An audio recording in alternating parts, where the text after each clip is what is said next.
నమస్తే సుధాకర్ రెడ్డి గారు, welcome to icon politics. నమస్తే అండి నిహాల్ గారు. ఎస్ సార్, ఇప్పుడు ఏదైతే మోడీ గారు రేపు 2వ తారీఖున రాబోతున్నారు, ఇక్కడ క్వశ్చన్ ఏంటంటే సార్, వచ్చి ఏం చేయబోతున్నారు మోడీ గారు అనేది ఒక క్వశ్చన్. సో గతంలో కూడా అమరావతి ఐ మీన్ గవర్నమెంట్ 14లో టీడీపీ గవర్నమెంట్ కూడా కొత్తగా నవ్య ఆంధ్రప్రదేశ్ కి ఈవెన్ మోడీ గారు కూడా కొత్తగా ఎన్నికయ్యారు. అప్పుడు అమరావతి పరంగా క్యాపిటల్ డిక్లేర్ చేయడం జరిగింది. మోదీ గారు వచ్చి అక్కడ శంకుస్థాపన చేయడం జరిగింది.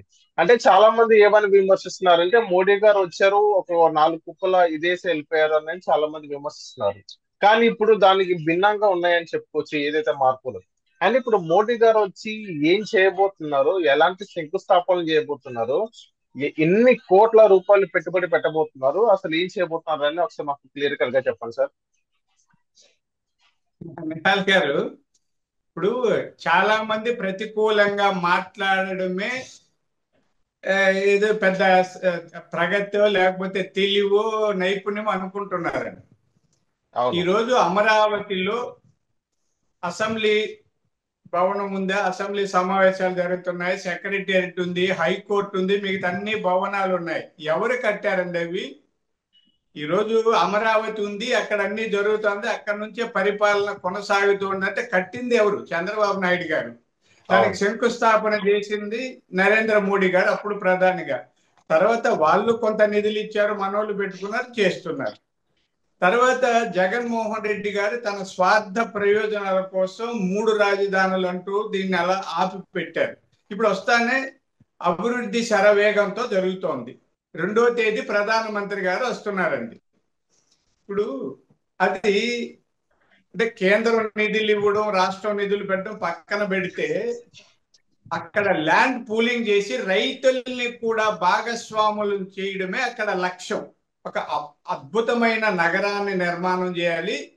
ఆ నగర నిర్మాణంలో అక్కడ భూములు ఇచ్చిన రైతుల్ని కూడా భాగస్వాములు చేయాలన్న ఉద్దేశంతో వాళ్ళకి లీజ్ తీసుకున్నట్టుగా డబ్బులు ఇస్తున్నారు, అలాగే వాళ్ళకి షేర్ ఇస్తున్నారు. రేపు అవును. ప్రధానమంత్రి గారు వచ్చిన తర్వాత చాలా, అంటే ఆయన ఇప్పటికే చాలా నిధులు ఇచ్చారు, రేపు ఏం హామీ ఇస్తారో చూద్దాం. ఇక్కడ అందరూ గుర్తించాల్సింది ఒకటే అండి. కొంతమంది అప్పుడే విమర్శలు ప్రారంభిస్తున్నారు. అమరావతి మీదనే డబ్బు పెట్టేసి అమరావతిని అభివృద్ధి చేస్తే రాష్ట్రం ఏమవ్వాలి అనేది ఈ కొంతమంది కుహన రాజకీయవేత్తలు దుష్ప్రచారం ప్రారంభించారండి. సార్, ఇప్పుడు మన పక్కన తెలంగాణకు హైదరాబాద్ మహానగరం. ఆ రాష్ట్రానికి వచ్చే వాటాలు అంటే ఇది ట్యాక్సులు, శిస్తులు, వాటిల్లో అధిక భాగం హైదరాబాద్దే. కర్ణాటకలో బెంగళూరు నుంచే ఎక్కువ ఇన్కమ్ వస్తుంది. చెన్నైలో మద్రాసు నుంచి ఎక్కువ. అవన్నీ మెట్రోపాలిటన్ సిటీస్ అయ్యాయి. హైదరాబాద్ నగర అభివృద్ధిలో చంద్రబాబు నాయుడు గారి పాత్ర ప్రధానంగా ఉంది, ఎవరూ కాదనలేం. అలాంటి నగరం మనకు ఉండాలన్న లక్ష్యంతో చంద్రబాబు నాయుడు గారు అమరావతిని చాలా పెద్ద నగరం చేయాలనుకుంటున్నారు. అట్లని చెప్పి రాష్ట్రాన్ని ఎక్కడ ఆయన విస్మరించలేదండి. సమగ్ర అభివృద్ధి లక్ష్యంగా చంద్రబాబు నాయుడు గారు పనిచేస్తున్నారు. ఓకే. రాయలసీమ మీద రాయలసీమలో స్టీల్ ప్లాంట్ తీసుకురావడానికి చూస్తున్నారు, ప్రత్యేకంగా అభివృద్ధి చేయాలని చూస్తున్నారు.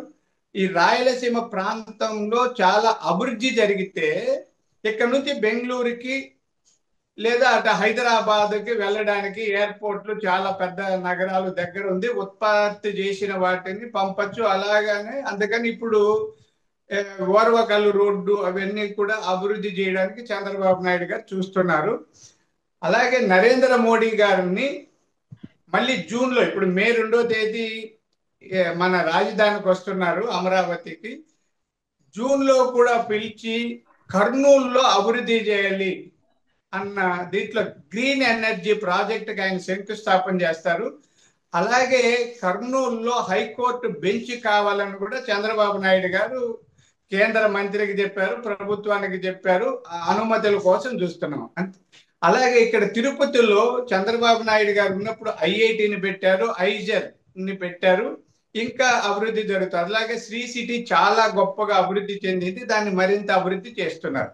ఈ రోజు తిరుపతి చాలా పెద్ద, ఇక్కడ ఫ్లైఓవర్లు అవన్నీ కూడా చంద్రబాబు నాయుడు గారి హయాంలో ప్రారంభించారు. సరే పూర్తి అయ్యేటప్పుడు వైఎస్ఆర్ పార్టీ అధికారంలో ఉందనుకోండి. ఇలా రాష్ట్రంలో ఇంకా విశాఖపట్నంలో రైల్వే జోన్ కోసం కృషి చేస్తున్నారు. విశాఖ స్టీల్ ప్లాంట్ ని అమ్మకుండా ఆపిపెట్టారు, దాన్ని అభివృద్ధి చేస్తారు. ఒక విషయం చెప్తానండి, విశాఖ స్టీల్ ఫ్యాక్టరీ పెట్టేటప్పుడు విశాఖ హక్కు, విశాఖ ఉక్కు ఆంధ్రుల హక్కు అంటూ అప్పుడు ఉమ్మడి రాష్ట్రంలో ప్రతి ప్రాంతం వాళ్ళు చెప్పాం. అంటే విశాఖపట్నంలో ఉక్కు ఫ్యాక్టరీ పెడితే విశాఖ అభివృద్ధి చెందిపోతుంది అనలేదు. మన రాష్ట్రంలో ఒక ప్రాంతం అభివృద్ధి చెందితే ఆ అభివృద్ధి ఫలాలు అందరికి అందుతాయి అన్న ఉద్దేశంతో చేశాం. ఇప్పుడు చంద్రబాబు నాయుడు గారు చాలా అండి, ఇప్పుడు రాయలసీమలో విండ్ ఎనర్జీ, సోలార్ ఎనర్జీ ఇవన్నీ పెట్టడానికి ప్రయత్నం చేస్తున్నాం. అంటే విద్యుత్ అంత నీళ్ల మీదనే ఆధారపడకుండా, ఉండాలి పెద్ద అన్ని నీళ్లు లేవు, నీళ్ల మీద ఆధారపడితే విద్యుత్ ఉత్పత్తి తగ్గిపోతుంది, బయట నుంచి తెచ్చుకోవాలి. అలా కాకుండా సహజ సిద్ధంగా సోలార్ ఎనర్జీని, విండ్ ఎనర్జీని, ఎందుకంటే రాయలసీమ కొండ ప్రాంతాలు రాళ్ళు రప్పులు ఉన్నాయి కాబట్టి ఇక్కడ ఈ రెండు ఎనర్జీలు పెట్టుకుంటే ప్రకృతిని కాపాడచ్చు, గ్రీనరీని పెంచవచ్చు, గ్రీన్ ఎనర్జీని కూడా పెంచవచ్చు. ఇంత కూలంకుషంగా చర్చించి విశ్లేషించి అభివృద్ధిని సమగ్రంగా విస్తరించే ఉద్దేశంతో చంద్రబాబు నాయుడు గారు పనిచేస్తున్నారు. మాకెప్పుడు చంద్రబాబు నాయుడు గారు చెప్తుంటారండి, ఎక్కడ ఎమ్మెల్యేలు మంత్రుల సమావేశంలో కానీ, కార్యకర్తల సమావేశంలో కానీ, టెలికాన్ఫరెన్సుల్లో, జూమ్ మీటింగ్లో ఆయన చెప్పేది ఒకటే, మనం గెలిచాం. 164 స్థానాలు ఎప్పుడు లేనంతగా రావడానికి కారణం మన మీద ప్రజల్లో ఉన్న నమ్మకంతో పాటు జగన్మోహన్ రెడ్డి గారి మీద విసిగిపోయి ఆ దురాగతాలు కిరాతకాలను తట్టుకోలేక మనకు ఓట్లేశారు. మనం సూపర్ 6 చెప్పాము, అవన్నీ అమలు చేయాలి, అద్భుతంగా పరిపాలన చేయాలి, అభివృద్ధిని సాధించాలి, సంపద సృష్టించాలి, సంక్షేమాన్ని కొనసాగించాలి. అలా చేసినప్పుడే 2029లో మనం గెలవగలము అని మమ్మల్ని హెచ్చరిస్తూనే ఉన్నారు. అది కూడా ఆయన చాలా సందర్భాల్లో చెప్పారండి. ఇప్పుడు గుజరాత్ లో ఏకంగా 5 సార్లు గెలిచారు, 6వ సారి కూడా గెలవచ్చండి అక్కడ బీజేపీ వాళ్ళు ఎదురు లేకుండా. అలాగా మనం కూడా కంటిన్యూస్ గా ఈ రాష్ట్రంలో గెలవాలంటే ప్రజలకి అవసరాలు తీర్చాలి, అభివృద్ధి సాధించాలి, సంక్షేమాలు కొనసాగించాలన్న ఉద్దేశంతో చేస్తున్నారు.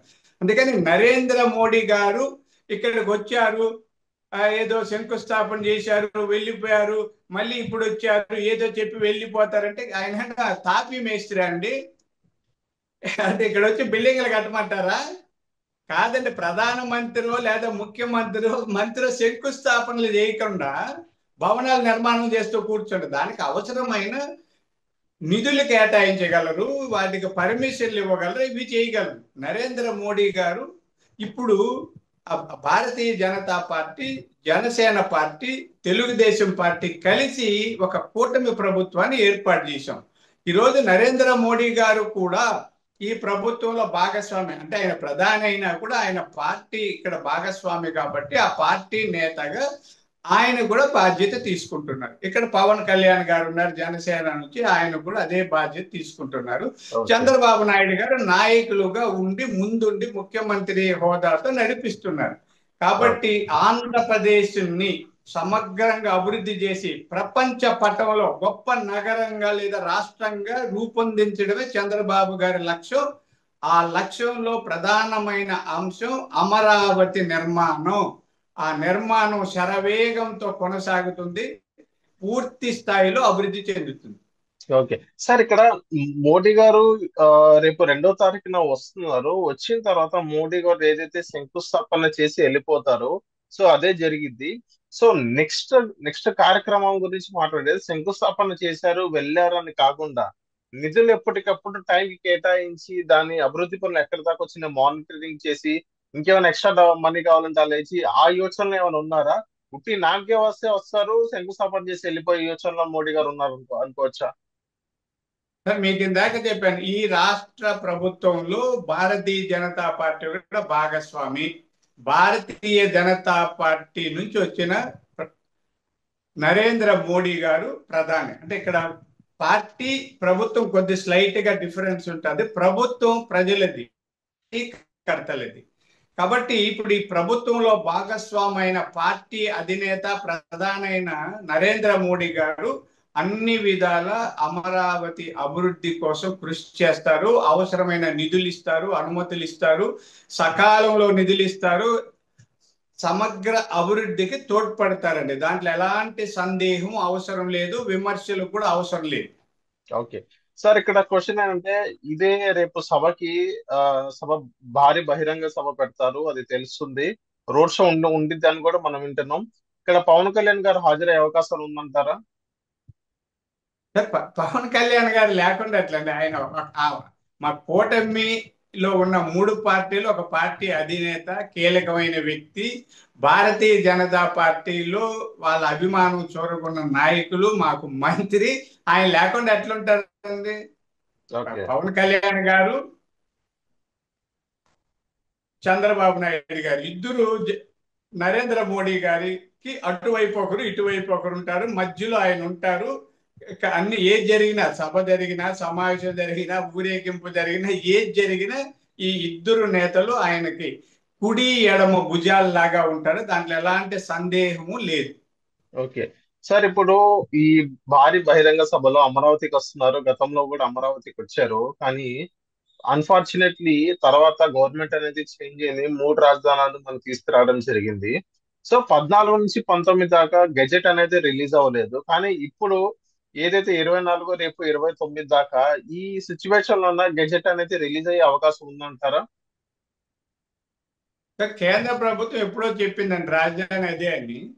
కానీ ఇప్పుడు చాలా మంది మీరు వైఎస్ఆర్సీపీ వాళ్ళు వాళ్ళ నమ్మకం ఏంటంటే మోడీ గారు గతంలో కూడా చెప్పారు, ఒక కుప్ప మట్టి అక్కడ పడేసి వెళ్ళారు, కానీ గెజెట్ అనేది రిలీజ్ చేయలేదు. కానీ రేపన్నా గెజెట్ అడగండి, మీరు గెజెట్ ఏమైనా రిలీజ్ చేసే యోచనలో ఉన్నారా? లేదా లేకపోతే అమరావతి ఉత్తి నామకేవాస రాజధానిగా వచ్చారు, మళ్ళీ శంకుస్థాపన చేసి వెళ్ళిపోయారా అని వాళ్ళు క్వశ్చన్ చేస్తున్నారు. సో దాని పట్ల మీరు ఏమంటారు సార్? ఐ మీన్ మీ నియోజకవర్గం, ఐ మీన్ మీ జిల్లాలోనే రోజా గారు లాంటి వాళ్ళు పెద్ద పెద్ద మాజీ మంత్రులు వాళ్ళు క్వశ్చన్ చేయడం జరిగింది. సో దాని పట్ల మీరేమంటారు? సరే, అవగాహన లేని వాళ్ళు ఏదేదో హారాలు తీస్తారండి. ఇప్పుడు గెజెట్ అనేది టెక్నికల్ గా విడుదల చేస్తారు, అది ఎప్పుడు చేస్తారు, సహజంగా జరుగుతుంది. ఇప్పుడు ప్రధానమంత్రి గారే స్వయంగా వచ్చి అన్ని చేస్తుంటే, ఇక్కడ ముఖ్యమంత్రి గారు ఉంటే గెజెట్ కంటే గొప్ప గొప్ప వాళ్ళండి. గెజెట్ చేసేది ఎవరు? ప్రభుత్వాలే కదా. అవును. ప్రభుత్వం కాకుండా ఇంకేమైనా గెజెట్ రిలీజ్ చేస్తారు. అవి టెక్నికల్ గా ఉంటాయి. అంటే మనం పార్లమెంట్లో అయినా, అసెంబ్లీలో అయినా, ఎవరైనా ఒక రోజులో కాదు.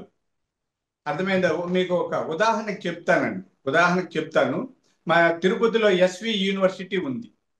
అప్పుడు నీలం సంజీవ్ రెడ్డి గారు ఉప ముఖ్యమంత్రిగా ఉన్నారు, ప్రకాశం పంతులు గారు ముఖ్యమంత్రి. నీలం సంజీవ్ రెడ్డి గారు వచ్చి యూనివర్సిటీకి శంకుస్థాపన చేశారండి. అప్పుడు ప్రెస్ వాళ్ళంతా అడిగారు, దీనికి యూజీసీ పర్మిషన్ ఉందా అని అడిగారు ఆయన్ని. ఆయన నవ్వి యూజీసీ ఎవరు అని అడిగాడు. ఆయనకి తెలియక కాదు.